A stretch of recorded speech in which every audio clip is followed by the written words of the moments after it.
Some years back, I ranked every gym leader for every region weakest to strongest, going from Kanto through Galar, ranking each individual leader weakest to strongest for every region. I figured it's been a couple of years, and my mind has changed on some of these rankings. Rather than ranking them all though, I'm just going to take what I consider to be the strongest of every region, that way we have one simple video. The basis on these rankings are simply going to be based on your first playthrough, so pretty much from a regular run standpoint. No rematches, no Pokemon World Tournament, etc. Tell you guys what though, sometime in January or February, I will give you a specific video dedicated for post-game teams, Pokemon World Tournament teams, etc. Some of these leaders, in my opinion actually, provide more of a challenge from where you are in their respective games rather than any rematch based stuff anyway. Of course too, for every gym leader, most of the time, there's always going to be that one Pokemon you can catch to make your battle easier. That's the beauty of type advantages. But even with some of those in mind, I think I did a decent job pointing out which gym leaders were the most difficult for your initial playthrough. So with that said, let's get started. An opinion of mine that has not changed since these rankings was definitely Sabrina being the strongest gym leader in Kanto, especially from the Gen 1 perspective.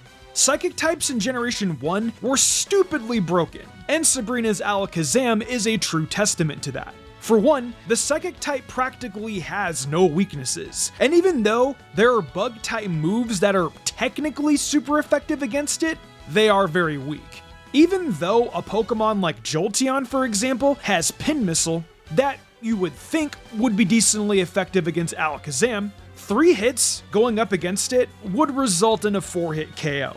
Joeypokeaim explains this in his video, where he breaks down a full explanation of how broken Psychic types actually were in Gen 1. I will leave a link for that in the description below. Dark and Steels also don't exist yet. And with both the special stats merged as well, Alakazam has a whopping 135 special stat paired with 120 speed. This makes her Alakazam a monster. In later gens, she does get a tad easier, because of mons like Snorlax for Fire Red and Leaf Green and pretty much beyond that. Even with that though, I would still deem her the strongest. In Johto, this is a take I still have, and I think the vast majority of you will agree with me on this one. Johto's hardest gym leader is Claire. The main reason being is her Kingdra. I understand that Whitney and her Miltank were always considered hard, but you can grab a Heracross or muscle the Machop for that. Jasmine's Steelix can also be considered semi-challenging, but there are of course checks to that.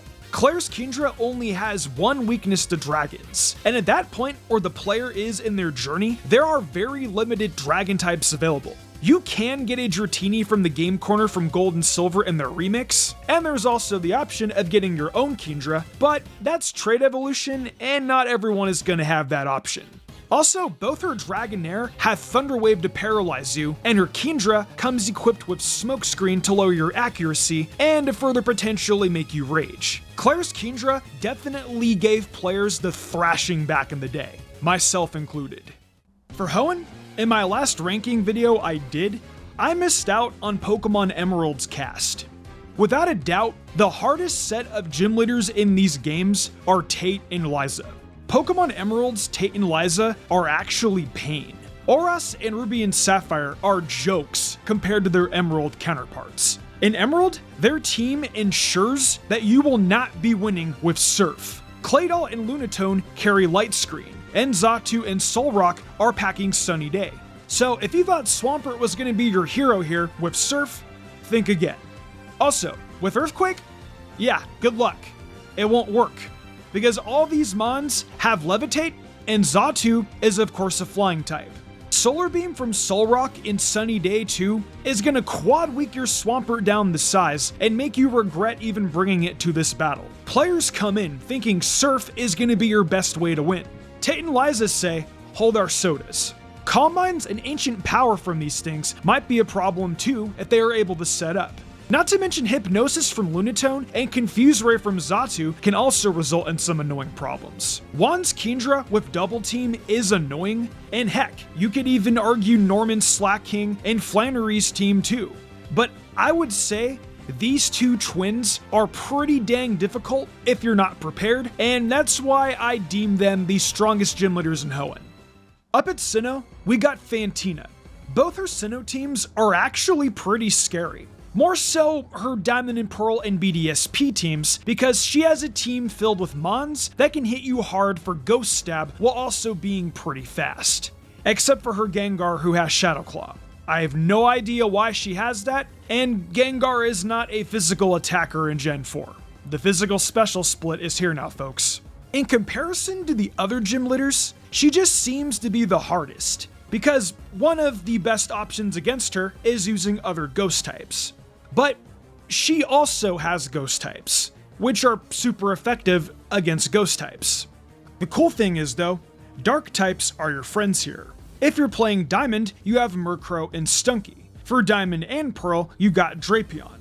But you would have to grind Skorupi up to level 40. And for Plat, you have the Houndoom line. Not to mention, you also have Mons like the Luxray line and Gyarados that have strong dark moves as coverage. An option I found to be interesting as well is Probopass. It pretty much walls Fantina's team. So, I guess to put it into perspective, every other gym leader is pretty easy to take down if you have the proper mods. It's just Fantina, I would say, is the more difficult one to prepare for.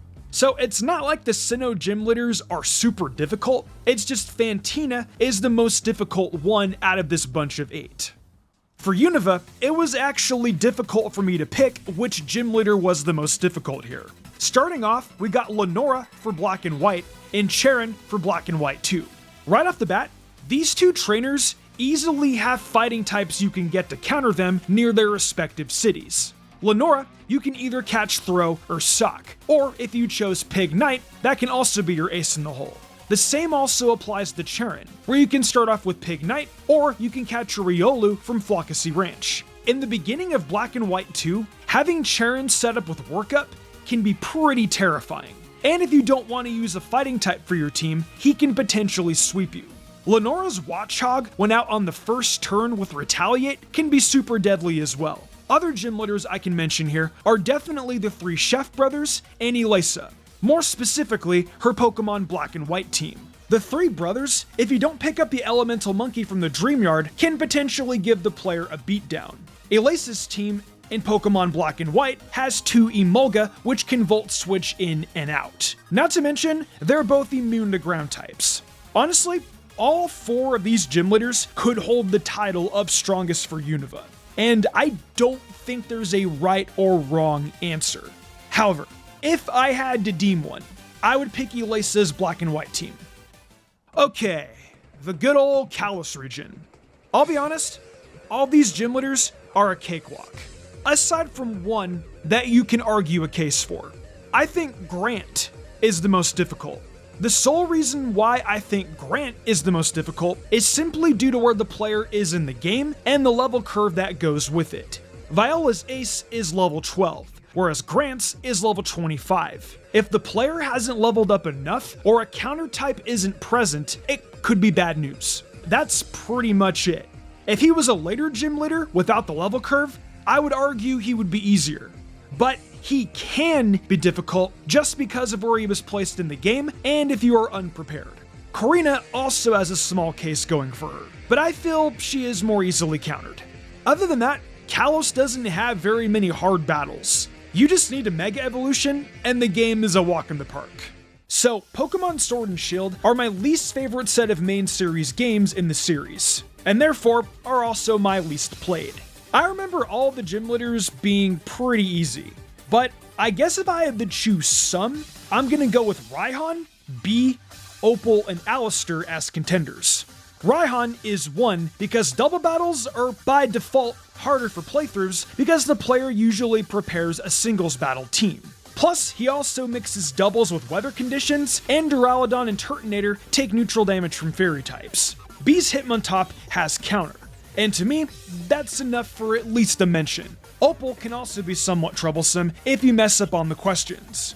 And Alistair has his G-Max Gengar. I would still give it to Raihan though out of this bunch, specifically for the double battles. Shoutouts to my Discord server for helping me out with this one too.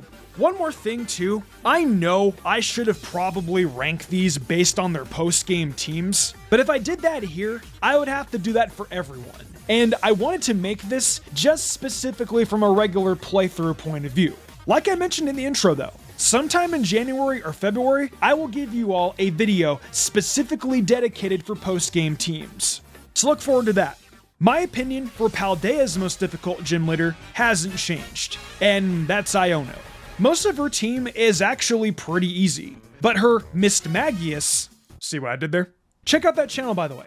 I got a Pokemon Crystal Clear Let's Play going on right now. Link will be in the description below.